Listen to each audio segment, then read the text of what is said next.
आगे क्या करना है, क्या जंग का ऐलान किया जाएगा, वो लोग जंग कैसे करेंगे। लेकिन इन सब बातों के जवाब में बादशाह कहते हैं मुझे क्या पता, मैं एक वॉर थोड़ी हूँ जो मुझे पता हो कि जंग कैसे होगी। मैं तो एक म्यूजिशियन हूँ, मुझे सिर्फ गाना बजाना आता है और ये सारी चीजें मैं हैंडल नहीं कर सकता। ये कहते ही वो अपने हाथ की फील्स काट लेता है, यानी उसने अपनी जान दे दी थी। बादशाह के मरने की खबर बर्तानिया तक पहुंच चुकी थी। वुल्फगार्ड यानी बुतिका का जनरल ये बात जानता था कि अथॉरिटीज अब चुप तो नहीं बैठेंगी, वो जरूर बदला लेने की। तो कहानी की शुरुआत में हमें आइसीनाई नाम के एक छोटे से किंगडम को दिखाया जाता है जहाँ के लोग बहुत ही सुकून से मिलजुल कर रहते थे। हालांकि ये वो टाइम है जब रोमन एम्पायर ने तकरीबन अमेरिका पर जंग करने के बाद कब्जा कर लिया था। ये किंगडम भी अमेरिका के ही अंडर आता था, लेकिन अब रोमन एम्पायर ने यहाँ पे कब्जा नहीं किया था। सीन कट होकर आइसीनाई के पास ही एक किंगडम में जंग का माहौल देखने को मिलता है। रोमन सोल्जर्स यहाँ के मासूम लोगों को मार रहे थे और इस बुरी हालत में ये सभी लोग गॉड से अपनी मदद के लिए आने वाली गॉडेस के जल्दी आने की दुआएं करने लगते हैं और रोमन सोल्जर्स से कहते हैं देख लेना वो दिन जल्दी आएगा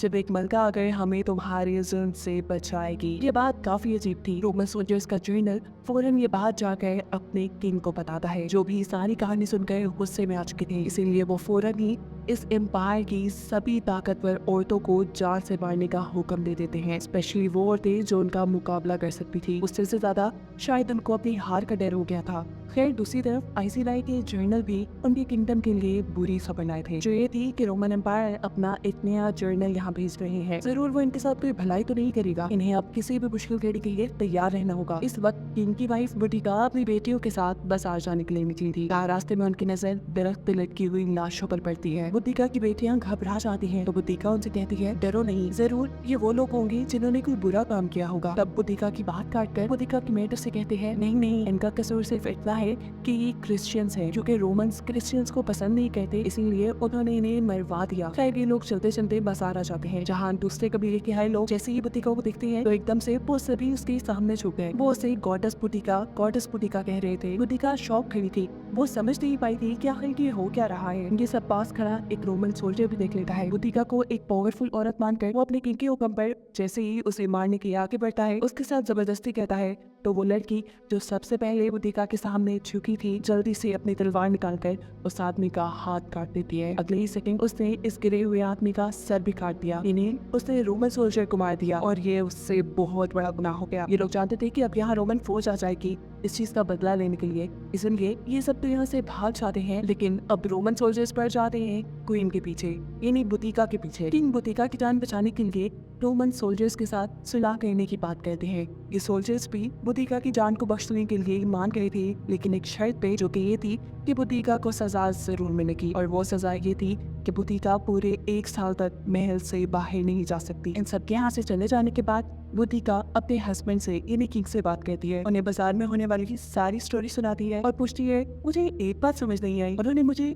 गॉडेस कह के क्यों पुकारा। किंग जवाब देते हैं शायद इसलिए कि तुम बारबेरियंस की ब्लड लाइन से हो। बारबेरियंस यानी दुनिया के सबसे बहादुर सोल्जर्स। अगले दिन रूटीन की तरह बुटिका अपनी बेटियों के साथ खेल रही थी लकड़ी की नकली तलवार से, जिनको देखकर किंग खुश हो रहे थे। किंग को लगा कि शायद बुटिका को तलवार चलाना नहीं आता। वो अपनी बेटियों के जाने के बाद जैसे ही बुटिका को तलवार चलाने का सबक देने लगता है, तभी बुटिका बड़ी ही होशियारी से उसी के ऊपर अपनी नकली तलवार से ही हमला कर देती है। बादशाह को भी समझ नहीं आया था, एकदम से वो उसकी पकड़ में आ गए थे और उसके ये चाल देखकर बादशाह समझ गए कि बुटिका बहुत ताकतवर है। और जैसा वो सोच रहा है कि बुटिका को तलवारबाजी नहीं आती, वो गलत था। वो बुटिका को अब अपने रूम में लेकर आता है और उसके सामने एक तलवार निकालता है। ये तलवार उसे बुटिका के डैड ने दी थी। ये कोई आम तलवार नहीं थी, बल्कि बारबेरियंस की तलवार थी। इस तलवार की सबसे खास बात ये कि ये गॉडेस बुटिका की तलवार थी, जिसे बहुत से जादुओं की मदद से बनाया गया था। अब अगले दिन आइसीनाई में रोमन जर्नल आते हैं, जिसके बारे में किंग को खबर पहले से ही उनके जर्नल से मिल गई थी।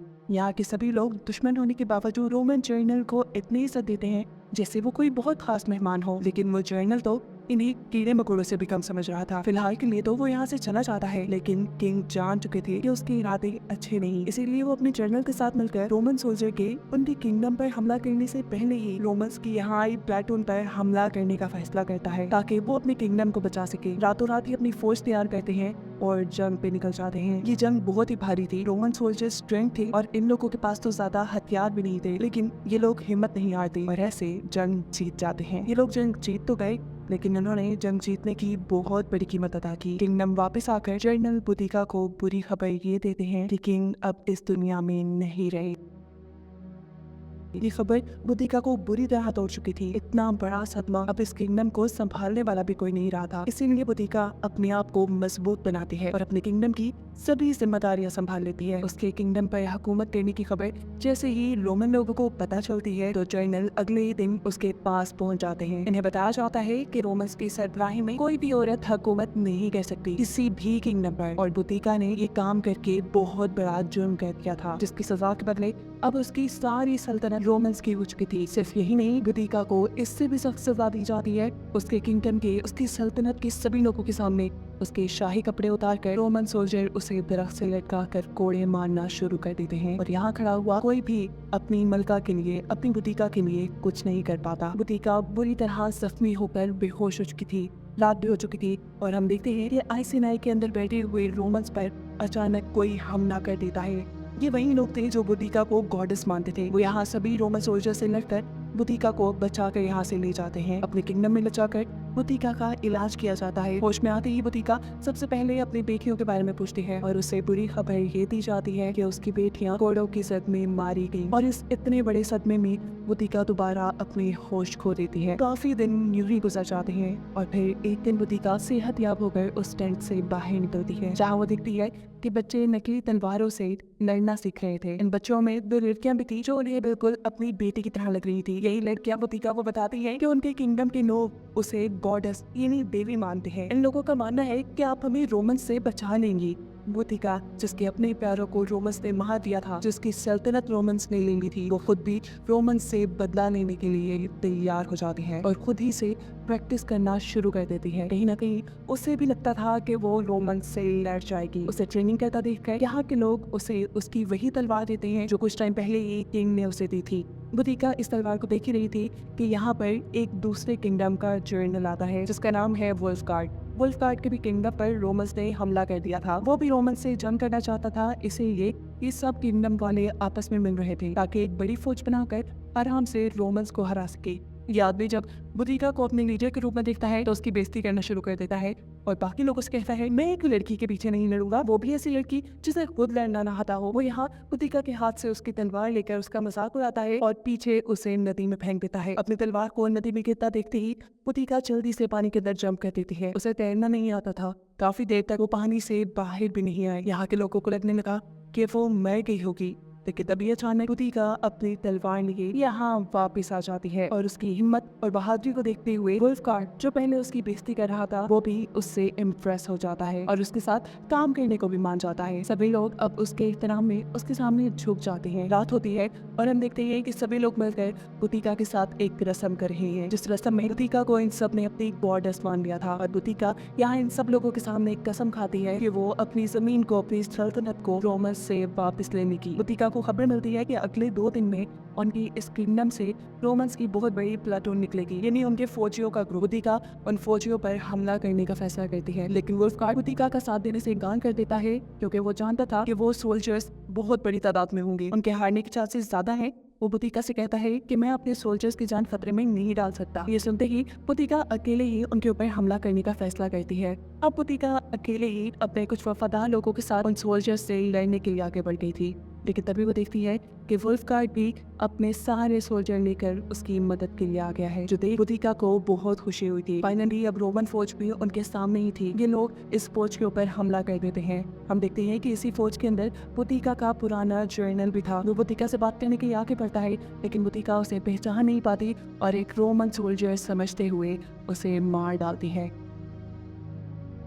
उसे में बुदिका अपने ऊपर से कंट्रोल हो चुकी थी। वो बार बार अब इस आदमी के पेट में तलवार मारते हुए अपना गुस्सा निकाल रही थी, जबकि दूसरी तरफ वुल्फगार्ड के सोल्जर्स यहाँ रोमन सोल्जर से लड़ रहे थे, जो रोमन्स को हराने में बहुत हद तक कामयाब भी हो चुके थे। ये लोग रोमन सोल्जर्स के सरों को नेज़े पे लटकाते हुए अपनी जीत का हथियार बना लेते हैं और साथ ही इनका सारा सामान भी लूट लेते हैं। इस जंग के बाद काफी अरसे तक उनके किंगडम में अमन रहा। हम देखते हैं कि यहाँ बुदिका से मिलने के लिए कुछ बोने आए। वो बुदिका को बताते हैं कि तुम्हें पूरी तरह देवी बनने के लिए कुछ रस्में करनी पड़ेंगी, जिसमें वो बुदिका को इंसानों का खून पिलाने के साथ साथ और भी अजीबोगरीब काम करते हैं। इन्हीं बोनों के सरदार बुतिका को ये बात बता देती है कि तुम्हारा एंड, तुम्हारी मौत करीब है, तुम्हें मरने से पहले बहुत कुछ करना होगा।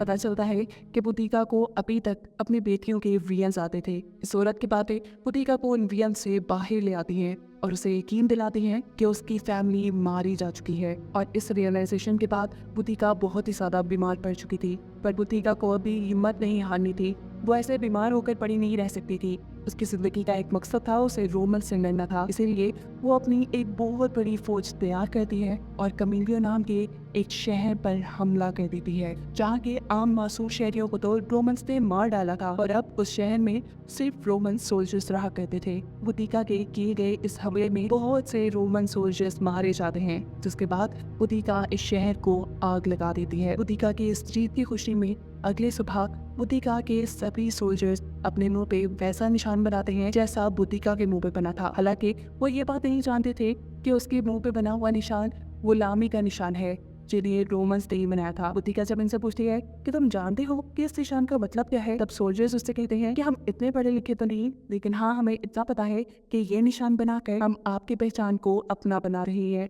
बुतिका ये सब सुनने के बाद अपने आप को काफी ताकतवर महसूस कर रही थी। वो अगला हमला लंदन में करने का फैसला करती है, जहाँ पे सबसे ज्यादा रोमन सोल्जर्स थे। ये लोग अपनी बहुत बड़ी सी फौज बनाते हैं और लंदन के ऊपर भी हमला कर देते हैं। यहाँ पर भी बुतिका के सोल्जर्स ने हिम्मत दिखाई थी। उन्होंने बहुत से रोमन सोल्जर्स को मार डाला था और ये जंग भी जीतती थी। इन सभी हमलों के बाद रोमन्स की ताकतें यहाँ कम होती जा रही थी, यहाँ तक कि अब रोम के लोगों को अपनी जानों का भी खतरा पड़ गया था। इसीलिए रोम के लोग अपने ही बादशाह के खिलाफ धरने देना शुरू कर देते हैं। वो बिल्डिंग चला देते हैं और यहाँ तबाही का एक नया मंजर बन जाता है। इस सारी अफरा तफरी में अब रोम के जनरल रोम के राजा के पास आते हैं उनसे पूछने के लिए कि आगे क्या करना है, क्या जंग का ऐलान किया जाएगा, वो लोग जंग कैसे करेंगे। लेकिन इन सब बातों के जवाब में बादशाह कहते हैं, मुझे क्या पता, मैं एक वॉलकी थोड़ी हूँ जो मुझे पता हो कि जंग कैसे होगी। मैं तो एक म्यूजिशियन हूँ, मुझे सिर्फ गाना बजाना आता है और ये सारी चीजें मैं हैंडल नहीं कर सकता। ये कहते ही वो अपने हाथ की फेल्स काट लेता है, यानी उसने अपनी जान दे दी थी। बादशाह के मरने की खबर बर्तानिया तक पहुंच चुकी थी। वुल्फगार्ड यानी बुतिका का जनरल ये बात जानता था कि अथॉरिटीज अब चुप तो नहीं बैठेंगी, वो जरूर बदला लेने के लिए आएंगी। इसलिए वो बुतिका से कहता है कि हमें कुछ अर्सा के लिए गायब हो जाना चाहिए और फिर थोड़ी ही अरसे बाद हम और भी बड़ी फौज बनाकर दोबारा हमला करने के लिए निकलेंगे। लेकिन बुतिका अब कदम रोकना नहीं चाहती अपने, वो बस रोमन्स को खत्म करना चाहती है, चाहे उसे इसकी कोई भी कीमत अदा करनी पड़ी। जवाब में वुल्फगार्ड कहता है कि मैं अपने सोल्जर्स की जान बार बार खतरे में नहीं डाल सकता। अगर अब जंग आपको करनी है तो आपको अकेले जाना पड़ेगा। बुतिका का फैसला अटल था, वो सिर्फ एक ही कबीले के लोगों को लेकर जंग पे निकल जाती है। लेकिन इस मर्तबा रोमन्स भी जंग की पूरी तैयारी के साथ आए थे। इस मर्तबा उनसे लड़ना आसान नहीं हो रहा था। बुतिका की फौज मारी जा रही थी। रोमन्स अपने बिछाए हुए एक जाल के सके पहले ही बुतिका के बहुत से सोल्जर्स को मार देते हैं। बुतिका की फौज और ताकत कम हो जाती है, जिसके बाद ये रोमन्स उसके ऊपर हावी होने लगे थे।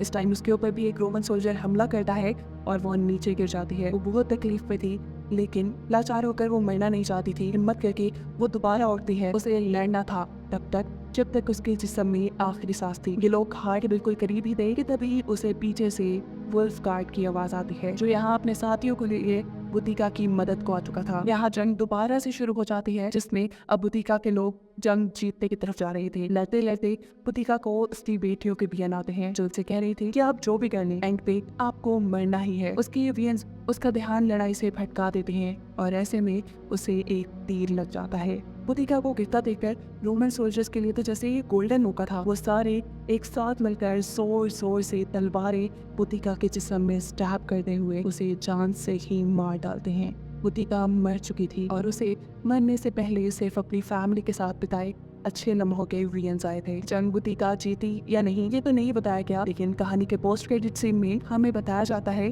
कि बुतिका की ये कहानी असल थी। आज भी बुतिका और बुतिका की बेटियों का स्टैचू लंदन में लगा है, जिसको दिखाते हुए ये मूवी यहाँ एंड हो जाती है।